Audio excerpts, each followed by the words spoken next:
Hello everyone, welcome to the Montana Farm Bureau Field Notes podcast.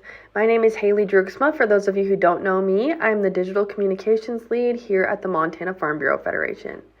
I'd like to kick today's podcast off with a reminder that if you have anything you'd like to learn about, a pertinent news story, or someone you'd want to see us bring on the podcast, whether that's yourself or someone you know, please shoot me an email at haleyd@mfbf.org. That's HALEYD@mfbf.org. My goal is always to bring you interesting, exciting content about agriculture, and I'd love your recommendations.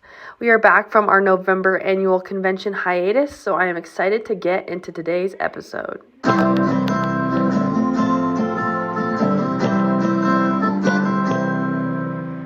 We will start there with some Montana Farm Bureau news and convention outcomes. The Montana Farm Bureau Federation celebrated the class of 2025 graduates of their ACE, Advocate, Communicate, Educate leadership program during a luncheon at the beginning of the convention. This was the ACE Leadership Program's 8th year of empowering Farm Bureau members to become confident and effective leaders in their local communities for Montana agriculture and for their county farm bureaus. The year-long program started in January in Bozeman and was followed by 5 more seminars across Montana. During these trainings, ACE participants heard from agricultural advocates, media professionals, communications specialists, and policymakers. As part of the ACE program, participants gave presentations to their fellow ACE members and Montana Farm Bureau board members to demonstrate how they plan to use their newly honed leadership skills in community initiatives and more. Terry Moore, Vice President of Communications for the American Farm Bureau Federation, gave an address at their graduation luncheon and encouraged the ACE graduates to advocate effectively.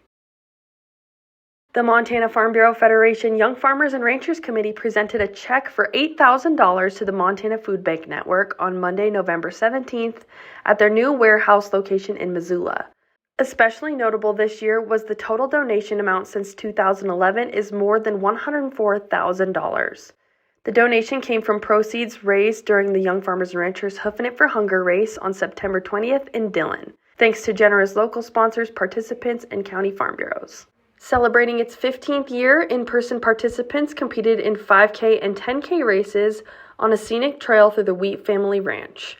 Virtual runners made up a portion of the proceeds to the Montana Food Bank Network as well. Here are Montana Food Bank Network Chief Development Officer Bill Matthews' comments from the day of the Hoofing It for Hunger race. Hi, this is Bill Matthews with the Montana Food Bank Network. We're here in Dillon, Montana today with the Hoofing It for Hunger event that's put on by the Montana Farm Bureau Federation and the Young Farmers and Ranchers. So we're so thankful for this event. We've had a 5K event, 10K run, and it went off really well, and we're just super excited to be a part of it. Thomas Herefords, owned by Bruce and Tammy Thomas and Richard and Shirley Thomas, have prioritized conservation practices that could improve biodiversity and water quality, leading to healthier cattle, fish, and wildlife. Their vision was set into motion in the early 2000s by enrolling land into an environmental quality incentives program contract and collaborating with several public agencies and private nonprofits. The ranchers diverted from flood to pivot irrigation, installed wildlife-friendly fencing, prioritized soil health, and used rotational grazing to improve the quality and quantity of grass. The improvements helped triple the carrying capacity of the ranch's pastures. Given in honor of renowned conservationist Aldo Leopold, the award recognizes farmers and forest land owners who inspire others with their dedication to environmental improvement. In his influential 1949 book, A Sand County Almanac, Leopold advocated for a land ethic, an ethical relationship between people and the land they own and manage. Montana landowners were encouraged to apply or be nominated for the award last year. Applications were reviewed by an independent panel of Montana agriculture and conservation leaders. The Montana finalists were Frank and Carrie Groenwig's Living Sky Grains of Three Forks and Bart and Wendy Morris's Oxbow Cattle Company of Missoula. Cindy Johnson, a wheat farmer from Conrad, was re-elected as president of the Montana Farm Bureau Federation during the organization's 106th annual convention. Voting delegates from 29 county farm bureaus elected new leaders and discussed and voted on policy during their delegate session. Delegates re-elected Vice President Casey Mott, a cattle rancher from Custer, and welcomed several new members to leadership roles, including Branya Wilmore, a rancher from Roy, was elected to replace outgoing Young Farmers and Ranchers Committee Chair Nick Corville. Heidi Brewer from Bozeman replaced retiring Women's Leadership Committee Chair Carla Lawrence. Ashley Deschemaker, a cattle rancher from Lewistown, was elected as District 3 Director. And Mike Lang, a production ag retailer from Malta, was elected as District 7 Director. For a full list of elected and re-elected leaders, visit mfbf.org.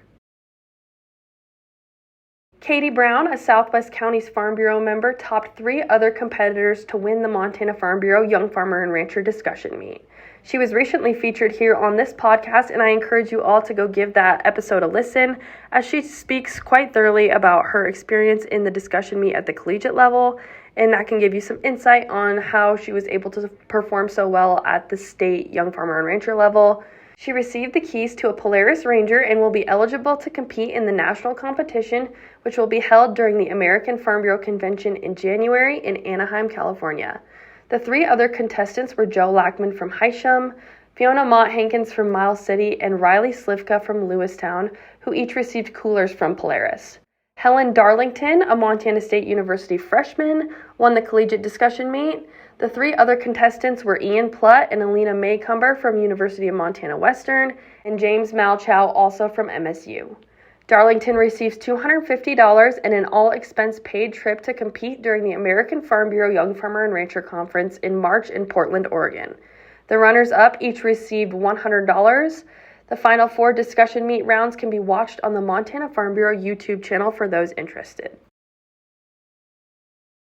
Les Graham was posthumously honored with the Montana Farm Bureau Distinguished Service Award during the annual convention. A longtime Gallatin County Farm Bureau member, Graham was widely known for leading agricultural safety workshops at Farm Bureau events and for coordinating the Montana Ag Safety Program, assisting farms, ranches, and small businesses with workmen's compensation and safety training across the state. Graham previously served as director of the Montana Department of Livestock, where he worked to strengthen the livestock industry and build cooperation among ranchers, agencies, and organizations on issues such as brucellosis in the greater Yellowstone ecosystem. He later served as executive officer and lobbyist for the Montana Association of Livestock Auction Yards. His contributions earned him the 2008 Outstanding Ag Leader Award from the Montana State University College of Agriculture. Remembered for his warm personality and lifelong dedication to agriculture, Graham was praised as a true advocate for Montana's farmers and ranchers.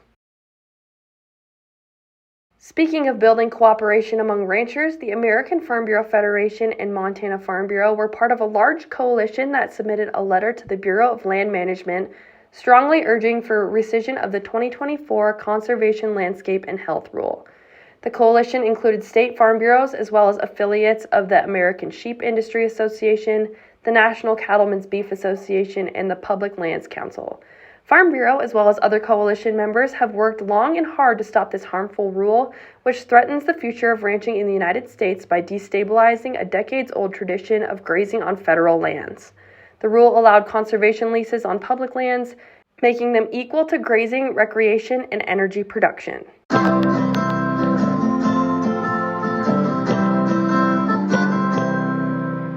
Now we'll pivot into Montana agriculture news. Horse owners are being warned to strengthen biosecurity as vesicular stomatitis virus, or VSV, is confirmed in Arizona, and equine herpes virus continues to prompt event closures nationwide. VSV, a reportable disease spread by biting insects, and EHV1/EHM, linked to recent rodeo and barrel racing events, present serious risks ranging from mouth sores to severe neurologic issues. State veterinarians urge strict travel precautions, isolation of new or returning horses, disinfection of equipment, and prompt reporting of sick animals, noting that prevention and vigilance are crucial as the busy spring season approaches. Wool is a globally traded commodity influenced by exchange rates, trade policies, tariffs, and global supply and demand. Given that roughly 60% of United States wool is exported, understanding the global market and tracking market prices is crucial for producers, buyers, and industry members to make informed decisions. Although reports on domestic sales are limited, The Australian Wool Exchange Eastern Market Indicator provides key insight into the larger global wool market. ASI shares Australian wool market information because Australia remains the dominant player in the global wool trade and because the AWEX EMI is consistently reported. Their auction results serve as the primary price-setting mechanism for wools worldwide. Tracking the Australian market helps U.S. producers understand price trends, buyer behavior, and competitive conditions that directly affect American wool prices. Canola prices strengthened in November as limited farmer deliveries and steady crushing demand outweighed weak exports tied to the Canada-China trade dispute. Ending stock estimates have risen but would tighten quickly if China removed its canola tariffs. Policy uncertainty also looms. The U.S. EPA has delayed decisions on small refinery exemptions and renewable fuel credit allocations, and the canola sector warns that anything short of full reallocation harms biofuels and domestic feedstocks. At the same time, the industry is urging California regulators to correct what it sees as flawed indirect land use change calculations and remove limits on vegetable oils in its fuel standards.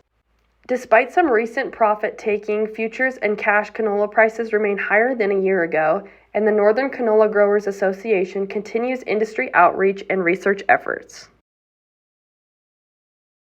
Montana has opened its first ever Boar stud facility, a highly biosecure, state-of-the-art operation designed to supply in-state pork producers with reliable, high-quality genetics.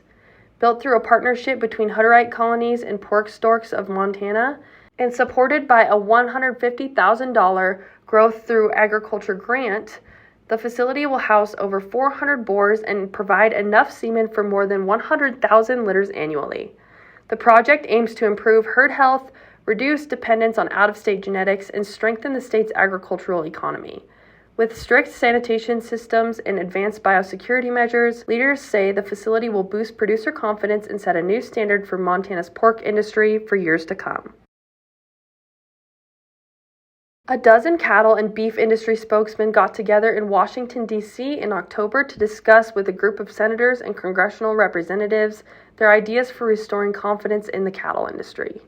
Montana played a central role in the Washington, D.C. meetings through the leadership and participation of its elected officials and industry representatives. Senator Tim Sheehy helped organize the gathering, while Senator Steve Daines also attended, ensuring Montana's concerns were part of the discussion. Several prominent Montana cattle figures joined the effort, including Miles City rancher Fred Wacker and Billings livestock leader Joe Goggins, who helped shape the coalition's priorities. Together, they emphasized issues such as young producer financing, improved risk management tools, labor access, and livestock hauling flexibility, highlighting Montana's strong push to restore confidence and stability in the cattle industry.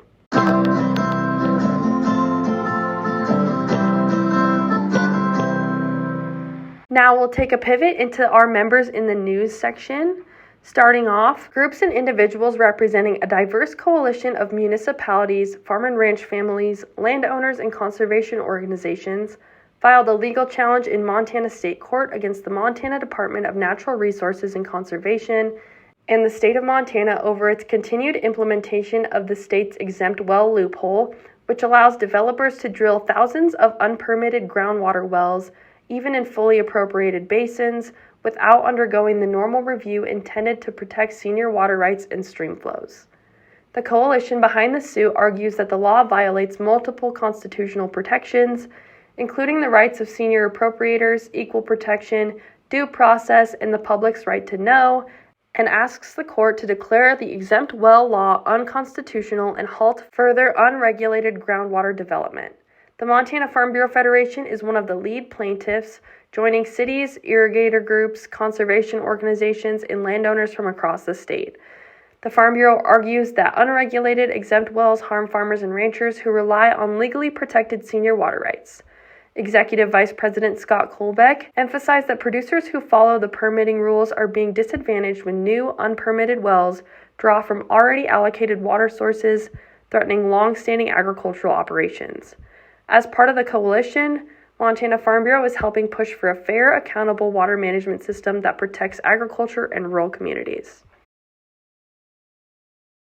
Broadwater County Farm Bureau members Justin and Caroline Nelson turned a personal full-circle moment into a thriving rural business when they opened Little Creek Feed in Townsend, Montana, the same storefront where they first met. What began as a joking frustration over losing free coffee at another feed store grew into their successful direct-to-consumer meat business and a brick-and-mortar feed and ranch goods shop focused on natural, organic, and locally sourced products. Despite early financing challenges, the couple built the store through hard work, careful product selection, and partnerships with more than 100 Montana vendors, creating a community-minded business that supports local agriculture. And yes, the store now gives loyal customers the free, high-quality coffee that helped inspire it. Collegiate Farm Bureau member and state FFA officer Claire Mernon made history at the Angus Convention in Kansas City by becoming the first Montanan ever crowned Miss American Angus. The 2026 title, awarded by the American Angus Association and Angus Auxiliary, recognizes outstanding young women who promote the Angus breed in the beef industry. Over the next year, Mernon will serve as a national ambassador at shows, field days, and youth events, sharing her Montana ranching roots while mentoring junior members. Her achievement reflects the auxiliary's long tradition of fostering leadership and advocacy among young women in the Angus community. It's a complete honor to be Montana's first Miss American Angus and to serve in this capacity. I've dreamed of wearing this red jacket for as long as I can remember, and so having the privilege of being able to do it is just a very big honor, and I'm so humbled and blessed that I get to serve this year. So in this role, I get to be an advocate for the Angus breed and really be a representative for them. So that includes attending stock shows, sales, and different events put on through the American Angus Association and its entities, including Certified Angus Beef and more specifically the American Angus Auxiliary that mainly sponsors this event. And so that includes things like going and visiting ranches through Certified Angus Field Day, Certified Angus Beef Field Days, and even looking at attending stock shows. So through this scholarship, I've been able to not only get educational help, but I've also been able to learn a lot from those people that have provided those funds for me and really just be able to collaborate with a completely different audience that is not only offering me networking opportunities for my future, but also financial assistance for my future. Nicole Rolfe, Montana Farm Bureau Senior Director of Governmental Affairs, explained a few of the major agriculture issues discussed at the Montana Farm Bureau Convention on the Northern Ag Network. There are some big themes coming forward. We're going to have a lot of discussion surrounding energy, whether that's wind energy, some talk about solar, and also even a lot of discussion around data centers. And it's going to be really interesting to hear how the members all feel about that as a whole, where they settle down on, what we should expect for bonding, maybe things like heights of windmills, lighting, the considerations we need to make for power usage by data centers or water usage. We're going to have some really great discussions. They were, started in the county, like you mentioned, and we know that there's going to be a lot more for each farmers and rancher to learn from each other in other counties and come to a good agreement on where we should be on those things. We started out more than 10 years ago with efforts by Congress to expand the definition of what a navigable water is. Then we have fought back and forth with the EPA on their jurisdictional authority under the Clean Water Act. We have seen tightening of the rule, a very serious expansion of the rule. We've seen lawsuits, and really the Sackett decision from 2023 really helped kind of start bringing things back in line with what the Supreme Court sees as how we should be implementing that Waters of the U.S. regulation by having it follow the Clean Water Act and getting rid of the significant nexus test. And then they came back to the EPA and they said, you need to define a few other terms to give very clear rules on this. The previous administration failed to get that done. This current administration has put out a rule that we believe is going to really bring that regulatory environment back in line with what the law was intended to do, giving us some, as we like to say, clear rules and clean water. So we're encouraged by that. We've got 45-day comment period to go through it and really make sure that everything in there is what the law intends, but also gives the regulated community the opportunity to know exactly what where we stand and also so we can continue to utilize these really important natural resources, not just in our state, but across the whole country. They're also working on a new grazing rule. That hasn't been redone in 30 years, and farmers and ranchers have had the opportunity to offer a lot of input on this. I know they're in the works of getting that new rule out. A lot of that had to be paused during the government shutdown, but now that it's back open, we expect that rule to be published and hope to be able to offer more supportive comments on it as well. Everything we've seen so far seems to be really in line with what farmers and ranchers are looking for from that agency, and ways that we can continue to utilize these great federal lands and share them with everyone else in the country. We were very pleased to have a lot of our priority issues from the Farm Bill, a lot of the important programs from crop insurance and ARC and PLC and things like that, even some of the conservation programs, be reauthorized through 2031 in the One Big Beautiful Bill Act. There were still titles that were left out, and they did expire, of course, on September 30th. So there was a lot left in limbo. What we should expect with the reopening of the government, we have at least 1 more year of the Farm Bill was extended for 1 year, and we're going to need to figure out what to do. And we've been pushing to get a complete 5-year Farm Bill done since long before this one expired. We're going to have to really put the full court press on and get a good plan together for how we get a complete 5-year Farm Bill put together before this little extension expires again. 10 members of the latest ACE class graduated at the start of the 106th Annual Montana Farm Bureau Federation Convention.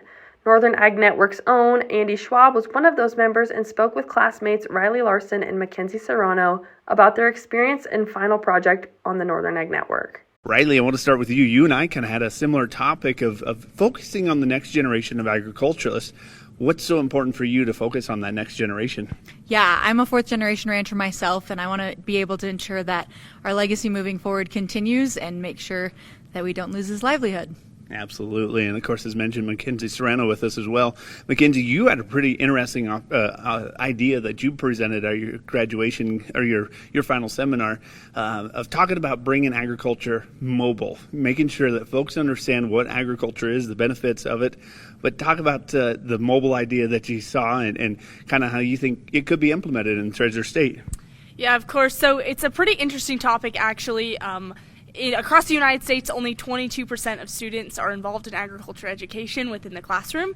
So there's been ideas across the nation. I had saw it modeled at the University of Idaho and with Idaho Farm Bureau, and there's a trailer on wheels that takes the classroom to students. So if we can bring agriculture to them instead of asking them to step out, they're more likely to become involved and continue to think about it, where their food comes from, how it's produced, what farmers and ranchers can do for them, and how they can be involved. Well, of course, coming up on December 8th is the deadline for the next class of agriculturalists, or ACE members, to apply for the next class of ACE. What would be your message to that next class? Yeah, of course, anything you can do to become involved is a step outside of what everyone else can do. I think we forget as agriculturists to share our story and our passion, or maybe your journey into agriculture. I didn't grow up in production directly, but finding my path has been a great way for me. And so I think it's important that we always share the story and share the passion and all the people that back us to feed America. Montana Farm Bureau President Cindy Johnson and Broadwater County Farm Bureau member David Clark discussed the ways that Farm Bureau's policy development process advocates for and protects farming and ranching. Without a farm bill, we have no way to really plan for our future. If you're running a business, you have a plan, and you have a plan every year, and it changes because the prices of things change, the policies regarding things change. Nothing is different with agriculture. We still need that security so that we can make a plan and have something to depend on.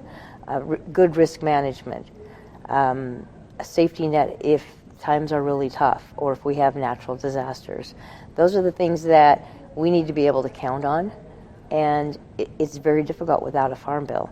We appreciate that the administration has funded agriculture through the next fiscal year, but we need to have something solid in place. We can't be at all these legislative conventions and things, so we can set our goals at these conventions, our Farm Bureau conventions, so that we can have somebody represent us at there, so we know that how we feel, they know how we feel. And most of them are already ranchers and farmers, so they understand it, and it's a lot easier. So if we can't make it to do some visiting with the legislators, they will do it for us. It is critically important, especially this year when we know that policies are changing at the national level and we all have to adjust. We've been living under a different set of rules for the last administration, and now things are shifting, and we have to be able to speak to agriculture in a positive way and reach consumers, make sure that level of trust is still there, because agriculture is safe and it's inexpensive compared to other countries. We have access to good food, and that it's just a message that we have to be able to communicate in an effective way.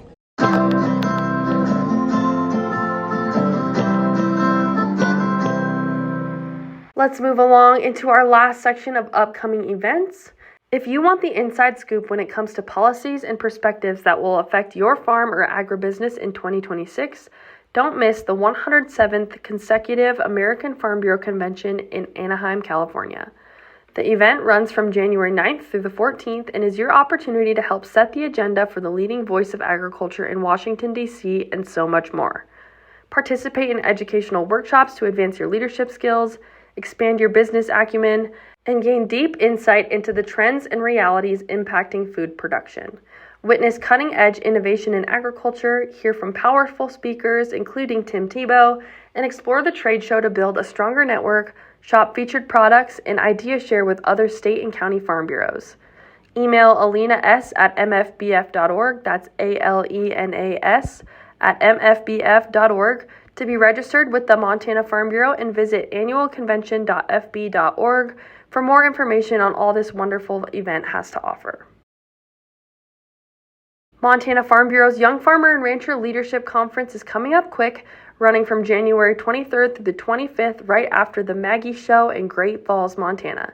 This event will feature great local tours, a keynote by Montana native and world-renowned rodeo clown Flint Rasmussen, a necropsy workshop from Dr. Katie Ryan with Crazy Mountain Veterinary Service, a cattle future outlook from Coulter Brown, and so much more. Keep an eye out for registration details coming soon on our Montana Farm Bureau socials and at mfbf.org. Calling all Montana young farmers and ranchers, don't miss the 2026 Young Farmers and Ranchers Leadership Conference at the national level, running from March 13th through the 16th in 2026 in Portland, Oregon. This is an incredible opportunity to grow as an agricultural leader, expand your network, and bring fresh energy back to your farm, ranch, and community. The conference will feature inspiring speakers, breakout sessions, farm tours, and evening events designed to help participants build leadership skills, sharpen advocacy and communication, and connect with fellow young producers from across the country. Whether you raise cattle, crops, or run a mixed operation, you'll leave with new ideas, strong contacts, and renewed enthusiasm.